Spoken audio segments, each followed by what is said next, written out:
Hello बच्चों, मेरे YouTube channel विजय गुरु में आप लोग का स्वागत है। तो बच्चों, मैंने चैप्टर 5 है समांतर श्रेणी यानी एपी के प्रश्नावली 5.3 को 11 क्वेश्चन को आज इस वीडियो में बताएंगे। और बच्चों, आप अगर 1 से लेकर 10 तक नहीं देखे हैं तो मेरे डिस्क्रिप्शन में आपको मिल जाएगा, आप वहाँ से जाकर देख सकते हैं। तो बच्चों, ये 11 क्वेश्चन बहुत ही मोस्ट है, क्योंकि ये कई बार बोर्ड परीक्षा में पूछा गया है। 2021 में भी पूछा गया था, 2018 में भी पूछा गया था और 2015 में भी पूछा गया था। यानी बार बार ये रिपीट करके क्वेश्चन पूछा जा रहा है। ओके, तो ये क्वेश्चन बच्चों बहुत ही वीवीआई है और इसमें हमें बहुत चीज़ सीखने के लिए मिलेगा, क्या क्या निकालना है। तो देखिए, बिना समय को बर्बाद किए अपने क्वेश्चन की ओर चलते हैं। क्वेश्चन है, यदि किसी एपी के प्रथम n पदों का योग 4n-n² है तो इसका प्रथम पद अर्थात S1 क्या है? प्रथम 2 पदों का योग क्या है? दूसरे पद क्या है? इसी प्रकार तीसरे, 10वें और 9वें पद हमें ज्ञात करना है। ओके, तो चलिए किताब को साइड कर लेते हैं। देखो बच्चों, यहाँ पर प्रश्नावली आपको 5.3 का है, 11 क्वेश्चन है। यदि किसी एपी के प्रथम n पदों के लिए हमें कहा गया है, n पदों के लिए कहा गया है, इसका मतलब हमें Sn हमें दे रखा है 4n-n², ये हमें दे रखा है। कोई दिक्कत नहीं है। ये तो आप क्लियर समझ गए कि n पदों का योग के लिए हमें यानी Sn हमें Sn बराबर दे रखा है 4n-n² दे रखा है। अगर बच्चों यदि हम एपी को, एपी कहे तो अर्थमेटिक प्रोग्रेशन, अगर हम एपी को इस प्रकार लिखते हैं ना, A1 A2 A3 इस प्रकार लिखते हैं।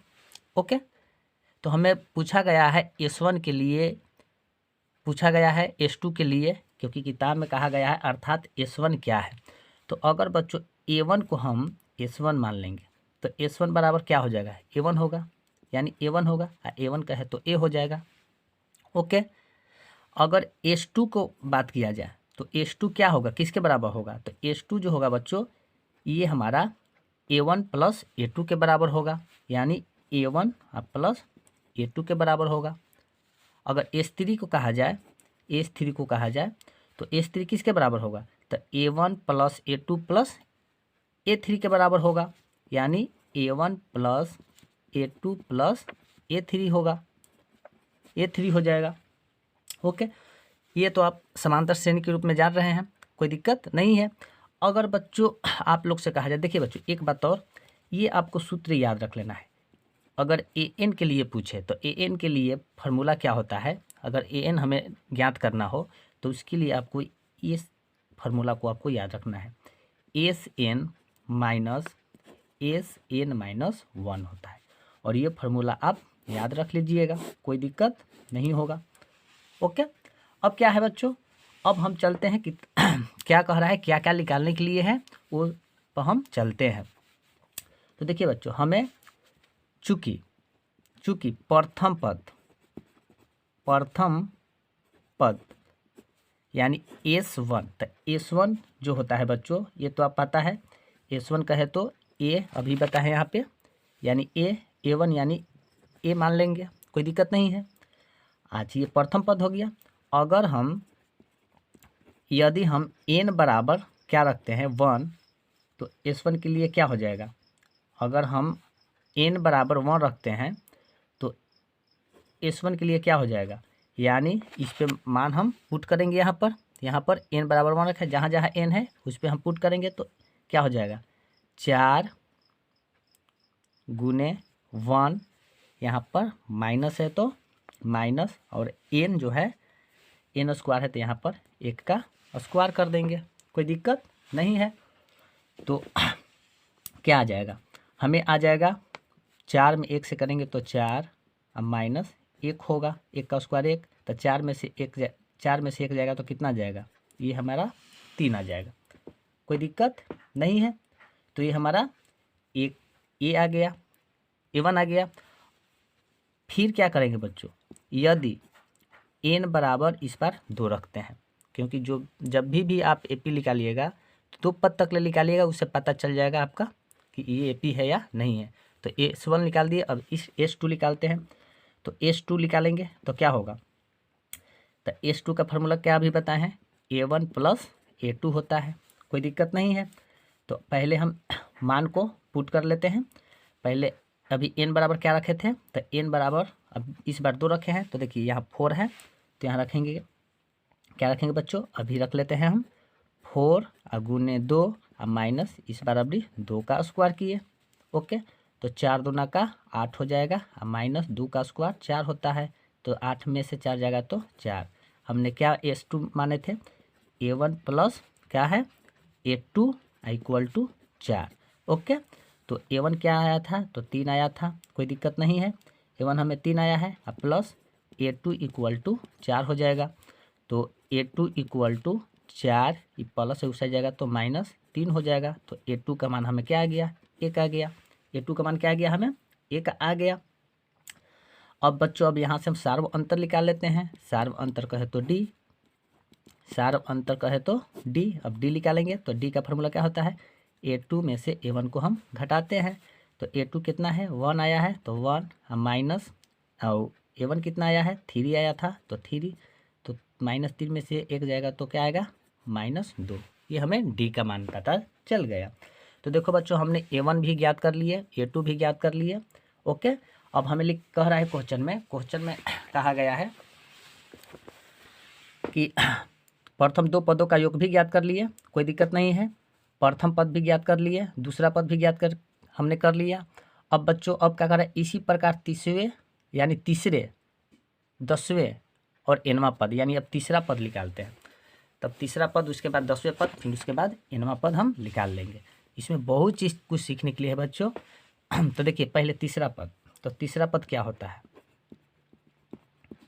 तीसरा पद, तो तीसरा पद क्या होता है, यानी A3, यानी हम क्या करेंगे कि S3 में से S2 को हम क्या करेंगे, घटाएंगे। A3 का मतलब होता है कि A3 का मतलब क्या होगा कि आपको ये फार्मूला आपको याद रखना है, S3 में से S2 को हम क्या कर देंगे, घटा देंगे। तो देखो बच्चों, हमें ऑलरेडी ये मान दे रखा है, Sn का मान क्या दे रखा है, 4n माइनस n स्क्वायर दे रखा है। तो इस बार हम 3 रखेंगे, इस बार हम क्या रखेंगे, 3 रखेंगे। तो चलिए 3 रख लेते हैं। तो यदि n बराबर क्या रखेंगे, 3 रखेंगे, तो पहले इस पर पुट कर लेते हैं। तो 4 गुने 3 माइनस क्या होगा, माइनस 3 का स्क्वायर। ओके, ये तो हमारा S3 का हो गया। तो अब ये माइनस है, तो यहाँ पर माइनस दिए। S2 कितना आया था, तो S2 बच्चों देखिए हमारा S2 यहाँ पर 4 आया था, तो यहाँ पे हम 4 रखे S2 के, कोई दिक्कत नहीं है। अब देखिए अब क्या करेंगे, 4 तिया का 12 माइनस 3 का स्क्वायर 9, अब -4, तो 12 में से 3 9 जाएगा तो क्या होगा, 3 होगा, -4। अगर हम घटाते हैं तो क्या हो जाएगा, -1 आ जाएगा। ये हमारा A3 आ गया, क्या आ गया, A3 आ गया। अब हमें 10वां पद ज्ञात करना है। 10वां पद, 10वां पद का है तो इसका फार्मूला क्या है, A प्लस 9D होता है। A प्लस क्या होता है, 9D होता है। तो A का मान कितना आया है हमें, 3, प्लस 9 गुने D का मान कितना आया है, -2। तो 9 प्लस माइनस माइनस, और 9 दूना का 18, तो -18 में से 3 जाएगा तो -15 आ जाएगा, कोई दिक्कत नहीं है। हमें 10वां पद भी ज्ञात हो गया।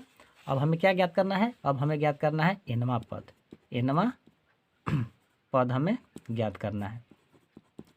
ये पूछ रहा था, तो nवां पद का है तो इसका फार्मूला क्या होता है, A plus n minus 1 into D होता है। तो A हमारा 3 है, n हमें ज्ञात करना है, और ये 1 है 1, और d हमें आया है -2। तो 3 प्लस n में 2 से करेंगे तो देखिए माइनस है प्लस है तो माइनस हो जाएगा, और n में 2 से करेंगे तो 2n होगा, और माइनस माइनस प्लस हो जाएगा, ये हो जाएगा 2। तो 3 और 2 कितना हो जाएगा, 5, और -2n। यही आपका आंसर हो गया, कोई दिक्कत नहीं है। तो बहुत ही वीवीआई क्वेश्चन था बच्चों। अगर आपको समस्या हो रही है तो इसे 1 2 3 बार जितना मर्जी करे उतना बार आप देखकर बना सकते हैं, कोई दिक्कत नहीं है, कोई रुकावट नहीं है, कोई किसी के लिए माना नहीं है। क्योंकि आपको बच्चों ये क्वेश्चन परीक्षा के दृष्टि से बहुत ही वीवीआई क्वेश्चन है। तो इसे आप 1 बार 2 बार 3 बार, अगर आपको नहीं समझ में आ रहा है तो 2 बार 3 बार देखते रहें ताकि आपको कॉन्सेप्ट समझ में आ जाए। ओके बच्चों, और ये आप ज़रूर पढ़ लीजिएगा क्योंकि 5.3 का मेन क्वेश्चन जो है आपको 11 है। बाकी सब देखिए बच्चों, ये भी सब वीवीआई है, ये भी आपको वीवीआई, बट ये कई बार क्वेश्चन को पूछा गया है, बहुत स्टेट में पूछा गया है। बिहार बोर्ड में पूछा गया था 2015 में, यूपी बोर्ड में भी पूछा गया था, 2021 में पूछा गया था। ओके, हरियाणा बोर्ड में भी पूछा गया था। इस क्वेश्चन को बार बार पूछा जा रहा है, तो इसे आप ज़रूर ध्यान से कॉन्सेप्ट को समझें और बनाएं ताकि आप लोग को यहाँ से आपको 2 से 3 मार्क्स आ जाए। ओके, तो बच्चों यही क्वेश्चन के लिए बहुत ही कमेंट भी आया था कि सर ये 11 क्वेश्चन को बता दीजिए। तो आज तो मैंने ये क्लियर कर दिया। तो बच्चों आज की क्लास आप लोग को कैसा लगा? अगर वीडियो अच्छा लगा हो तो please like subscribe and share ज़रूर करें और दोस्तों के साथ अधिक से अधिक शेयर करें। अगर आप 10th क्लास का पूरा मैथ चाहते हैं, मैथ सोल्यूशन चाहते हैं, तो मेरे चैनल को सब्सक्राइब कर लें और आपको प्ले लिस्ट में सभी के सभी वीडियो मिल जाएगा। और जल्द में ही 9th क्लास के भी क्लास चालू कर देंगे। तो जो स्टूडेंट अगर 9th क्लास के ये वीडियो को देख रहे हैं तो प्लीज़ सब्सक्राइब कर लें ताकि जनवरी से हम 15 जनवरी से क्लास 9th क्लास के भी चालू हो जाएगा। तो जय हिंद, टेक केयर, बोर्ड की अच्छे से तैयारी कीजिए।